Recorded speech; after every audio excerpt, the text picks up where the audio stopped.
How can somebody make a game sad without any real main plot? 11-Bit Studios clearly answers this with their take on war and the effects it has on people. Hi, my name is Phantom and this is my review on this war of mine. First thing you'll notice in this game is how its style portrays a story before you even enter it. You can see color, but it's faint, nearly gone. It perfectly captures you into this idea of a despairing cold world that used to once have happy times that now have been ruined by this rough war. But enough about the style. What's the gameplay about? It's a survival game and it's a harsh one at that. With 60 hours under my name, I've only claimed one win over this war, and usually you can win like every single 5 to 10 hours, so meaning out of 6 attempts, I've won 0. You can die trying to sneak around to find loot, or die thinking you have the advantage over an enemy. One moment you'll get caught, and this game will make sure you barely have a second chance. Everything is lethal in this world, both when attacking and receiving, and when eventually someone does die, the rest of your group will feel the despair of said character.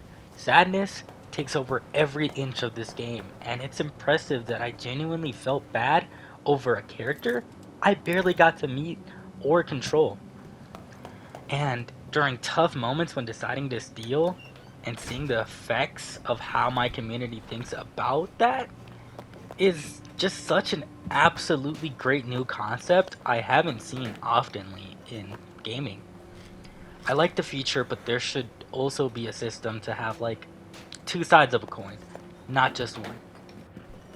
Everyone in the game practically is just some sort of goody two-shoes that only accepts the good, which is hilarious considering some of the personalities in this cast don't seem as good as the game will make them out to be.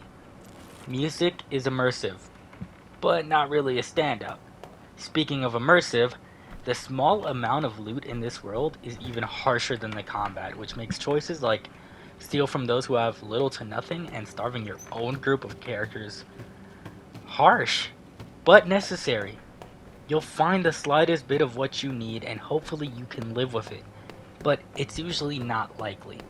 The stakes are high and they will push you in certain directions that you would usually try to avoid when trying to be good versus bad. They also did an amazing job making these characters that are pre-selected for you. They're all unique with a certain skill, but also with a certain negative, making each character flawed, which makes the war so much tougher on this group. People will have addictions or sicknesses, and if you don't fix it, issues are bound to happen. Now lastly, the story. There isn't really a campaign here, but there is a whole bunch of lore. Looking around corners of this map reveals some dark messages from the past, whether about the death of kids or families giving up. It's all really sad to experience and watch. It's also slight, as it never felt like it was overdoing anything or pushing it in my face. Anyways, if you're wondering, I do recommend this game. It's a spectacular achievement in nearly every way, and it's a new take in what's a very empty genre. I give this game a 9 out of 10. Great game, great atmosphere, a high standout. If you're interested in buying the game, I'll leave the links in the description section.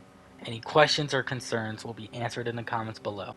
If you enjoyed this review, please drop a like, and if you want more content like this, please subscribe. That's it from me. Thanks for watching, and enjoy the rest of your day.